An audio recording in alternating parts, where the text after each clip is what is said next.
मित्रांनो, आपल्या सर्वांचं या ठिकाणी स्वागत आहे STI RCP ॲप्लिकेशनमध्ये. आपण बघतोय स्टेट बोर्ड. स्टेट बोर्डमधले सगळे विषय आपण कव्हर करतोय, बेसिक संकल्पना कव्हर करतोय, सगळ्यात महत्त्वाचं बेसिक. आणि आजचा आपला विषय असणार आहे तो म्हणजे अर्थशास्त्र.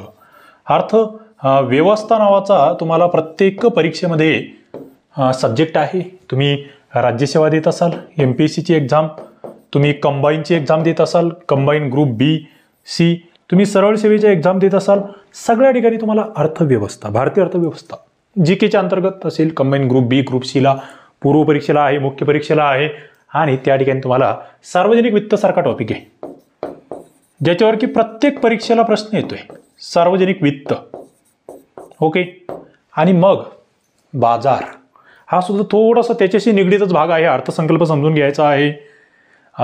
त्याच्यानंतर भारतीय अर्थव्यवस्था जर समजून घ्यायची आहे तर मग स्पर्धा म्हणजे नेमकी काय, मक्तेदारी म्हणजे नेमकं काय, बाजाराचे प्रकार कोणकोणते असतात, मार्केट नेमकं काय आहे. तुम्ही जे म्युच्युअल फंडाचे गप्पा मारतात, बरोबर, शेअर मार्केटच्या गप्पा मारतात, त्या गप्पा जर तुम्हाला कळायचे असेल किंवा मारायचे असतील त्या गप्पा, तर मग हा टॉपिक शेवटपर्यंत बघा. क्रमिक आहे. बरेच जण याला थोडंसं कंटाळवाणं मानतात, पण माझं म्हणणं आहे तुम्हाला जर खरोखर ओरिजिनल हुशार बनायचं आहे ना, तर मग याला या बेसिक शिवाय पर्याय नाही. आणि असे सगळे बेसिकचे लेक्चर्स तुम्हाला STI RCP ॲप्लिकेशनला भेटणार आहे. सध्या शिवजयंती स्पेशल डिस्काउंट ऑफर चालू आहे प्रत्येक कोर्सवर. आणि इतकं माफक शुल्कात 60-70 रुपये मंथली तुम्हाला फक्त त्या ठिकाणी येणार आहेत. इतक्या माफक शुल्कामध्ये सगळे कोर्सेस तुम्हाला या ठिकाणी दिलेले आहेत. त्याच्यानंतर नोट्स आपण तुम्हाला फ्रीमध्ये देतोय.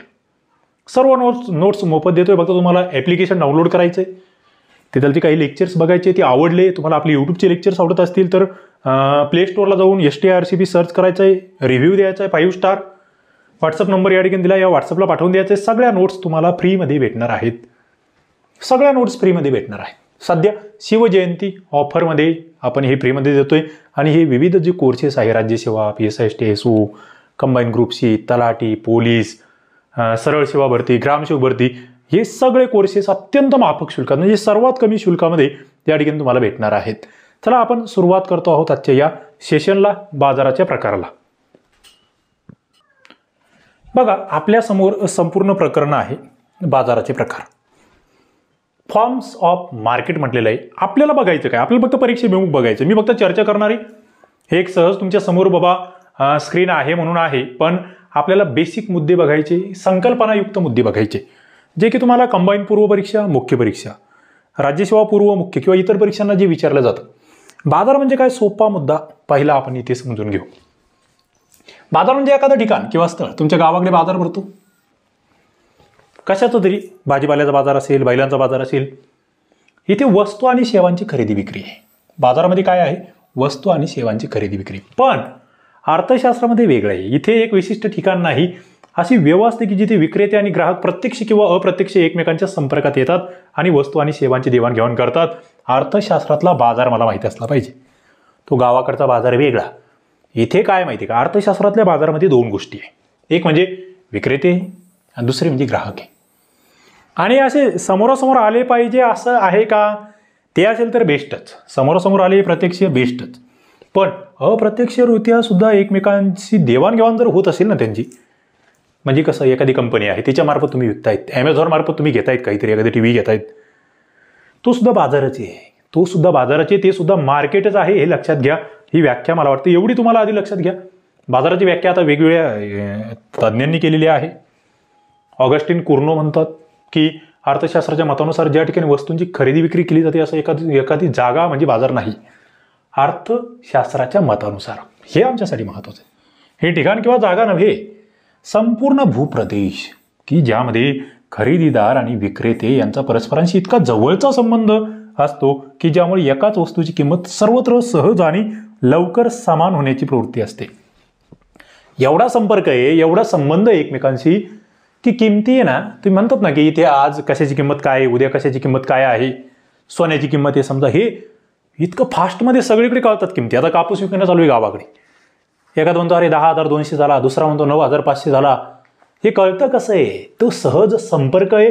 त्याला आम्ही बाजार म्हणतो आहे, लक्षात घ्या. त्याला आम्ही बाजार म्हणतो आहे. बाजार ही संभाव्य ग्राहक आणि संभाव्य विक्रेते यांच्यातील एक परस्पर संबंधाचं जाळ आहे. मला इथे फोकस काय होतं माहिती का, ग्राहक आणि विक्रेते. ते नसेल तर बाजार होणारच नाहीये.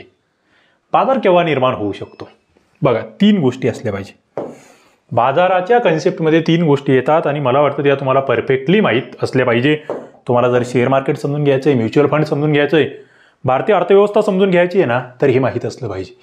बँकिंग प्रणाली समजून घ्यायची, सगळ्याचा पाया आहे हा, आणि हाच आम्ही वाचत नाही. ग्राहक आणि विक्रेते असलेच पाहिजे. वस्तू किंवा सेवा यांची खरेदी आणि विक्री झालीच पाहिजे. वस्तूंची किंमत सुद्धा याच्यामध्ये आहे.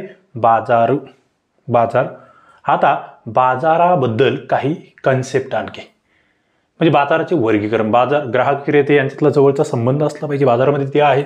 बाजाराविषयी एक ज्ञान असलं पाहिजे, मार्केटचं नॉलेज म्हणतो आपण. 5 गोष्टी आहे. बाजाराचं वर्गीकरण बघा स्थळानुसार केलं जातं. स्थानिक बाजार असू शकतो, एकदम तुम्ही त्या ठिकाणी वस्तूचं उत्पादन होतंय तिथेच तुम्ही विक्री करतायत, तिथून खरेदी करतायत. राष्ट्रीय बाजार, देशांतर्गत. आंतरराष्ट्रीय बाजार, 2 वेगवेगळ्या देशांमधला बाजार ज्याला म्हणतो आपण, ती बाजारपेठ. ओके, त्या बाबी जे की देशाची सीमा ओलांडतात. आता काळानुसार काय, अत्यल्प काळाचा बाजार, की जो वस्तू पुरवठा तिथे वाढवता येत नाही, त्यामुळे वस्तूंची किंमत मागणी निर्धारित करते. मागणी किती आहे त्याच्यानुसार वस्तूची किंमत ठरणार. काही दिवस, काही आठवडे. ओके, इथे वस्तूचा पुरवठा वाढवता येत नाही. हा अल्पकालीन बाजार त्या ठिकाणी झाला. अत्यल्पकालीन म्हटलं गेलं त्याला, अल्पकाळ वगैरे पुढे आहे. बघा या ठिकाणी बाजाराचं वर्गीकरण हा तक्ता मला वाटतं खूप चांगल्या पद्धतीने तुम्ही नोट डाऊन करू शकतात. हे काय पाठ करायचं नाही, आम्हाला फक्त हे समजून घ्यायचं आहे. बाजाराचं वर्गीकरण स्थळानुसार तुम्ही बघितलं की 3 प्रकारे, स्थानिक, राष्ट्रीय, आंतरराष्ट्रीय. काळानुसार अत्यल्पकाळ, अल्पकाळ, दीर्घकाळ, अतिदीर्घकाळ. स्पर्धेनुसार पूर्ण स्पर्धा केव्हा असणार, अपूर्ण स्पर्धा केव्हा असणार. अपूर्ण स्पर्धेमध्ये मक्तेदारी, अल्पाधिकार आणि मक्तेदारीयुक्त स्पर्धा, या सगळ्या कन्सेप्ट आम्हाला समजून घ्यायचं. आजचा फक्त आमचा हेतू तोच आहे. हे लेक्चर जे घेतले ना, आता बऱ्याच जणांना वाटू शकतं अरे सिलेबसमध्ये असं दिलेलं नाही बाजाराचे प्रकार, पण पाया आहे, बेस आहे याच्यामध्ये, तो आपल्याला समजून घ्यायचा. अल्पकाळ कशाला म्हणायचं बघा, इथे फक्त मी क्रमिक पुस्तकामध्ये जे दिलंय ते सांगणार आहे. एका वर्षापेक्षा कमी असेल ना अल्पकाळ. ओके, तेवढं म्हणजे काही प्रमाणात पुरवठा वाढवता येतो. दीर्घकाळ असा कालावधी यामध्ये उत्पादनाचे घटक आणि उत्पादन खर्च बदलणे शक्य असतं. दीर्घकाळातला व्यापार म्हणजे उद्योग संस्थांना सर्व प्रकारच्या खर्चाशी या ठिकाणी जुळवून घेता येतं. मग दीर्घकाळ किती, 5 वर्ष. अतिदीर्घकाळ असा कालावधी, अतिदीर्घकाळ म्हणजे की ज्याच्यामध्ये सर्व आदानं बदलता येतात, सगळे इनपुट्स बदलता येतात, 5 वर्षापेक्षा जास्त. पुढचं येतं स्पर्धेनुसार, म्हणजे विक्रेते आणि ग्राहक यांच्यातील स्पर्धा ही कशी आहे त्याच्यावर आधारित हा असतो. याच्यामध्ये पूर्ण स्पर्धा. आता ही पूर्ण स्पर्धा म्हणजे काय थोडंसं समजून घ्या, माझं असं मत आहे. बघा कॉम्पिटिशन म्हणतो आपण. पूर्ण स्पर्धा प्रत्यक्ष बाजारापेक्षा एक आदर्श आणि काल्पनिक संकल्पना आहे. बघा आदर्श काल्पनिक संकल्पना. मिसेस जोन रॉबिन्सन काय म्हणतात, जेव्हा प्रत्येक उत्पादकाच्या उत्पादनाला असणारी मागणी पूर्ण लवचिक असते तेव्हा बघा मागणी ही पूर्णतः लवचिक असते. पूर्ण स्पर्धेमध्ये पूर्ण लवचिक काय, मागणी. एवढंच इथे लक्षात ठेवा. पूर्ण स्पर्धा असा बाजार आहे ज्यात विक्रेते व ग्राहक असंख्य, खूप सारे विक्रेते, खूप सारे ग्राहक आहे. ओके, म्हणजे कोणता निर्बंध नाही त्यांच्यावर, कोणी कुठेही विक्री करू शकतं. सगळ्यांना त्या ठिकाणी बाजाराचं ज्ञान असतं, त्याला आम्ही म्हणतोय पूर्ण बाजार. असंख्य विक्रेते, असंख्य ग्राहक आहे. ओके, म्हणजे इथे बाजारातल्या किमती ज्या आहे त्या एका विशिष्ट विक्रेत्यानुसार ठरणार नाहीये, हे लक्षात घ्या पूर्ण बाजारामध्ये. त्याच्यानंतर ग्राहकही प्रचंड आहेत. एखादा ग्राहकही त्याच्यावर काही असा इफेक्ट पाडू शकत नाहीये. एक एजन्सी वस्तू बघा, पूर्ण स्पर्धेचं महत्त्वाचं वैशिष्ट्य. असंख्य विक्रेत्याकडून विकली जाणारी वस्तू ही ग्राहकाच्या दृष्टीने आकार, रूप, रंग, चव या बाबतीत एक एजन्सी असली पाहिजे. त्याच्यानंतर मुक्त प्रवेश आहे या ठिकाणी, मुक्त निर्गमन आहे, एकच किंमत आहे, बाजाराचे संपूर्ण ज्ञान आहे, उत्पादन घटकाची पूर्ण गतिशीलता आहे. पूर्णतः गतिशील आहे म्हणजे श्रम, भांडवल यासारखे घटक भौगोलिक दृष्ट्याच नव्हे तर व्यावसायिक दृष्ट्या सुद्धा गतिशील आहे. म्हणजे त्याच्यावर खूप काही असे त्या ठिकाणी असे स्थिर राहत नाही ते. पुढे वाहतूक खर्चाचा या ठिकाणी अभाव आहे. त्याच्यानंतर सरकारी हस्तक्षेप या ठिकाणी नाही. पूर्ण स्पर्धेमध्ये बोलतोय. आता इथे किंमत कशानुसार निश्चित होते, तर मागणी किती आहे, पुरवठा किती आहे, बस त्या आंतरक्रियेतून या ठिकाणी किंमत निश्चित होते आणि ती समतोल किंमत असते. ओके, मार्शलचं त्या ठिकाणी म्हणणं आहे की किमती निश्चितीच्या या प्रक्रियेची तुलना कात्रीने कापड कापण्याच्या प्रक्रियेशी मार्शलने केली. बघा पूर्ण स्पर्धेमध्ये म्हणजे कापड कापण्यासाठी कात्रीची दोन्ही पाती आवश्यक असतात. त्याप्रमाणे समतोल किंमत निश्चितीसाठी मागणी आणि पुरवठा दोन्ही महत्त्वाचे आहेत. तुम्हाला काही उदाहरणं या ठिकाणी दिले. म्हणजे सफरचंदाची किंमत आहे 100 रुपये किलो सफरचंद आहे समजा. मागणी या ठिकाणी जर बघितलं तुम्ही 5,000 आहे, पुरवठा 1,000 आहे, मागणी जास्त आहे. इथे किंमत झाली 200, मागणी 4,000 झाली, पुरवठा 2,000 झाला, मागणी जास्तची. किंमत झाली 300 रुपये प्रति किलो, मागणी 3,000 आहे, पुरवठा 3,000 आहे, मागणी पुरवठा समान झाला. आता किंमत जर 400 झाली ना, मागणी कमी होऊन गेली, पुरवठा त्या ठिकाणी जास्त झाला. ओके. आणि 500 रुपये किलोनं जर चाललं तर मागणी 1,000 आहे, पुरवठा त्या ठिकाणी कमी आहे. म्हणजे अशा पद्धतीने या ठिकाणी म्हणजे जसं तुमचं त्या ठिकाणी किंमत वाढते तशी मागणी काय होती, कमी होते आहे, हे लक्षात घ्या. किंमत वाढल्यामुळे मागणी कमी होते, तर किंमत वाढीबरोबर पुरवठा सुद्धा वाढतो, अशी जी स्थिती असते का त्या ठिकाणी ते पहिल्या स्थितीमध्ये ती आपण बघतोय. तर हे एक समजावून सांगण्यासाठीच आहे. आपण इथे मध्ये या ठिकाणी जाण्याची गरज नाहीये मला असं वाटतं. आपल्याला पुढे जायचंय, आपल्याला अपूर्ण स्पर्धा म्हणजे काय ते समजून घ्यायचंय. पूर्ण स्पर्धा म्हणजे काय, जिथे लवचिकता आहे, जिथे लवचिकता आहे, व्यापक आहे सगळं काही, त्याला आम्ही पूर्ण स्पर्धा म्हणतोय. अपूर्ण स्पर्धा कशाला म्हणायचं, ज्याच्यामध्ये स्पर्धायुक्त बाजाराची सगळी वैशिष्ट्ये आढळत नाहीत, तर काही वैशिष्ट्ये आढळतात. ह्याच्यात सगळ्यात महत्वाचं, अपूर्ण स्पर्धेचा जोडी ना मक्तेदारीशी लावायची. मक्तेदारी, मोनोपली हा शब्द फार महत्वाचा आहे. हा शब्द तुम्हाला अर्थशास्त्रामध्ये वारंवार येतो.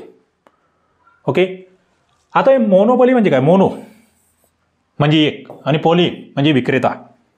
मक्तेदारी असा बाजार ज्यामध्ये एकच विक्रेता, त्याचे संपूर्ण बाजार पुरवठ्यावर नियंत्रण त्या ठिकाणी असते व त्याच्या वस्तूला जवळचा पर्याय नसतो.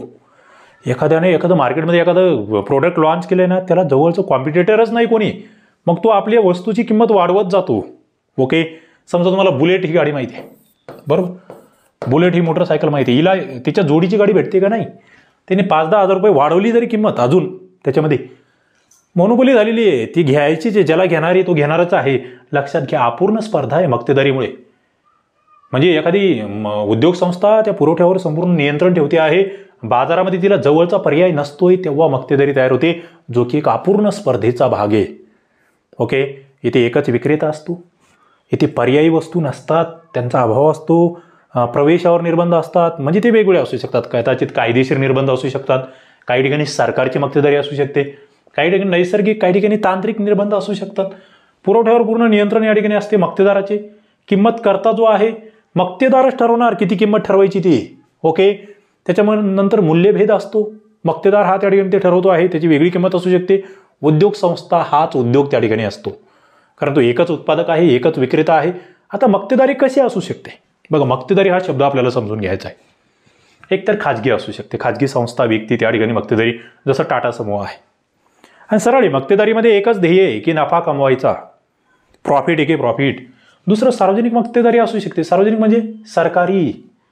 मग सरकारी म्हणजे काय, समजा भारतीय रेल्वे, सरकारचं कंट्रोल आहे, रेल्वे दुसरं कोणी तयार करू चालवणार नाही भारतात, सरकार. कायदेशीर मक्तेदारी, काही पेटंट आहे, बोधचिन्ह आहे, स्वामित्व आहे, कॉपीराईट आहे, ते तेवढ्या अमूलचे उत्पादन ते अमूललाच उत्पादित करता येतील. नैसर्गिक मक्तेदारी आहे, पंजाबचा गहू आहे, ते जे म्हणतो ना आपण जिओग्राफिकल टॅग, ओके, ते जे आहे ना, GI टॅग म्हणतो त्याला, ते इथे लक्षात घ्या, ते नैसर्गिक मक्तेदारी झाली. साधी मक्तेदारी असू शकते. त्याच्यानंतर मूल्यभेदात्मक मक्तेदारी असू शकते. डॉक्टर वेगवेगळ्या गुणाकडून वेगळी फीस आकारू शकते. एखादा गरीब आहे बाबा, त्याला मी कमी फीस घेणार आहे. एखादा विशिष्ट याच्यातला आहे, विशिष्ट लेव्हलचा, आर्थिक पातळीचा, त्याच्याकडून वेगळी फीस घेईल. ऐच्छिक मक्तेदारी असू शकते. ओपेक सारखं त्या ठिकाणी तेल उत्पादक संस्था आहे, त्यांच्या मनावर आम्ही अमेरिकेला कोणत्या दराने विकणार आहोत, आम्ही पाकिस्तानला, आमचा दर आम्ही ठरवणार, आमची इच्छा आम्ही ठरवू, त्या दराने तुम्हाला घ्यायचं असेल तर घ्या, नाहीतर जा. मक्तेदारी म्हणजे व्यक्ती, स्थळ, काळ, वापर याच्यानुसार मक्तेदारी, त्याच्यातील हे मूल्यभेद आहे. म्हणजे व्यक्तीनुसार डॉक्टर वेगवेगळ्या रुग्णाकडून वेगळी फी घेत आहेत. स्थळानुसार ग्रामीण शहरी भागामध्ये घर भाडं भिन्न आहे, घर तेवढंच आहे पण स्थळानुसार बदलेल. काळानुसार दिवसापेक्षा रात्रीचं भाडं जास्त आहे, एखाद्या रिक्षामध्ये तुम्ही जात आहेत. वापरानुसार घरगुती वापर आणि व्यापारी वापर, वीज दर तितकीच वीज, पण व्यापारी उद्देशाने वापरत असाल वेगळा दर, घरगुती वापरासाठी वापरत असाल वेगळा दर. लक्षात घ्या, मक्तेदारी म्हणजे काय, मला वाटतं तुम्हाला एकदम चांगल्या पद्धतीने कळालेली असणार आहे. आता ग्राहकाची मक्तेदारी नेमकी काय आहे, तो थोडासा वेगळ्या पद्धतीचा मुद्दा या ठिकाणी कव्हर केलाय. तुम्ही म्हणाल विक्रेत्याची मक्तेदारी असते, ग्राहकाची मक्तेदारी काय असणार, ती मक्तेदारीच्या विरुद्ध आहे. जेव्हा एक ग्राहक आहे आणि अनेक विक्रेते आहे, तेव्हा ही मक्तेदारी तयार होते. हा दुर्मिळ प्रकार आहे, जास्त होत नाही. ओके, माहीत असलं पाहिजे. मजुरांच्या बाबतीत आपण जेव्हा म्हणतो त्या ठिकाणी या गोष्टी घडून येतात. पुढचा मुद्दा आहे तो अल्प अधिकार. जसं म्हणजे अपूर्ण स्पर्धेमधला हा एक टाईप आहे. आपण एक बघितलं मक्तेदारी. आतापर्यंत मक्तेदारी आपलं इथे संपलं. अल्प अधिकार काय आहे? अल्प अधिकार, आता हे ग्रीक शब्द जो आहे ना, ऑलिगॉपॉली असं आपण त्याला म्हणतो. बघा, ऑलिगॉ म्हणजे अल्पसंख्या आणि पॉलिज म्हणजे विक्रेते. अल्पाधिकार म्हणजे असा बाजार की ज्यामध्ये काही विक्रेते एकजिन्सी वस्तूंची किंवा विभेदित वस्तूंचे उत्पादन करतायत. जसं मोबाईल सेवा पुरवत आहे, कोणी सिमेंट पुरवतं आहे. म्हणजे याच्यामध्ये काही विक्रेते आहेत. सगळ्यात महत्त्वाचा पहिला मुद्दा म्हणजे कमी विक्रेते आहेत, थोडक्यात असं आपण म्हणू शकतो. परस्पर अवलंबन आहे, एकमेकावर अवलंबून आहे. जाहिरात या ठिकाणचं सगळ्यात महत्त्वाचं साधन आहे की त्यांना जाहिरात जो करेल तो पुढे जाईल. ओके, त्याच्यानंतर इथे प्रवेशावर निर्बंधही आहेत. पेटंट असतं, सरकारी परवाना असू शकतो, समानतेचा अभाव आहे, अनिश्चितता याच्यामध्ये आहे.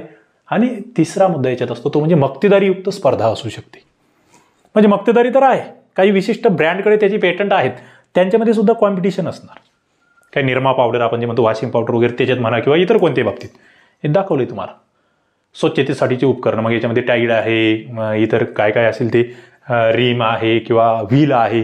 ओके, आता हे नेमकं काय भानगड आहे? प्रत्यक्ष व्यवहारात आढळून येणारा बाजाराचा प्रकार, मक्तेदारीयुक्त बाजार. आम्ही सातत्याने जे बघतो ना आमच्या आजूबाजूला, ते हे असतं. यामध्ये पूर्ण स्पर्धा आणि मक्तेदारीची काही वैशिष्ट्ये, दोन्ही एकत्रित त्याचं एक कॉम्बिनेशन आहे. चेंबरलिन यांनी थिअरी ऑफ मोनोपोलिस्ट कॉम्पिटिशन या पुस्तकामध्ये ही संकल्पना सगळ्यात आधी मांडली. त्यांचं म्हणणं आहे की ज्यात अनेक विक्रेते अगदी जवळचा पर्याय असलेल्या परंतु पूर्ण पर्याय नसलेल्या वस्तूंचे उत्पादन करतायत. जवळचा पर्याय मान्य आहे, मी काय घेऊ, दोन्हीपैकी एक मला घ्यायचं आहे, पण दोन्हीपैकी एक कन्फ्यूज होणार आहे मी. तेल आहे समजा, पॅराशूट आहे किंवा इतर कोणतं तरी आहे, त्या ठिकाणी नवरत्न तेल आहे. जवळजवळचे पर्याय वाटतात, दोन्हीपैकी एक काहीतरी, म्हणजे त्यांच्यामध्ये स्पर्धा आहे. अनेक विक्रेते आहे, असंख्य ग्राहक आहे, वस्तूमध्ये भेदही असतो, वेगवेगळे ब्रँड त्या ठिकाणी असू शकतात, त्या बाबी याच्यामध्ये आहे. त्याच्यानंतर मुक्त प्रवेश असतो या ठिकाणी सगळ्यांना, विक्री खर्च जो आहे तो त्याच्यामध्ये समाविष्ट असतो. त्याच्यानंतर जवळचे पर्याय याच्यामध्ये असतात, विविध कंपन्यांचे साबण शीतपेय आपण घेऊ शकतो, त्याच्यातून ही स्पर्धा तयार होते. गट संकल्पना याच्यामध्ये असू शकते, औषध उत्पादित करणाऱ्या कंपन्यांचा समूह आपण बघतो, म्हणजे ग्रुपने त्या ठिकाणी ते उत्पादित केलं जाऊ शकतं. तर अशा पद्धतीने ही मक्तेदारीयुक्त स्पर्धा या ठिकाणी असते. बघा, असे विविध बाजाराचे प्रकार आपण बघितले, त्या संदर्भातल्या महत्त्वाच्या संकल्पना आपण बघितल्या. आणि निश्चितपणे मला असं वाटतं तुम्हाला या लेक्चरमधून काही नवीन बाबी शिकायला भेटल्या असतील. आपण क्रमिक पुस्तकं बघतो STI-RCB ॲप्लिकेशनवर. तुम्हाला हा व्हिडिओ आवडला असेल नक्की लाईक करा, आपल्या मित्रांना शेअर करा, चॅनलला सबस्क्राईब करा. आणि यस, शिवजयंती ऑफर चालू आहे पुढचे 3, 4, 5 दिवस. ॲप डाउनलोड करून घ्या, अत्यंत माफक शुल्कामध्ये तुम्हाला त्या ठिकाणी संपूर्ण 1 वर्षाचा, 6 महिन्याचा, 8 महिन्याचे कोर्सेस भेटणार आहेत. MPSC, combine group B, group C, तलाठी, सरळ सेवा, पोलीस भरती, विविध. ओके, चला तर ॲप्लिकेशनची लिंक खाली दिलेली आहे, डाउनलोड करा आणि आपला अभ्यास सोपा करा. थांबूया, धन्यवाद.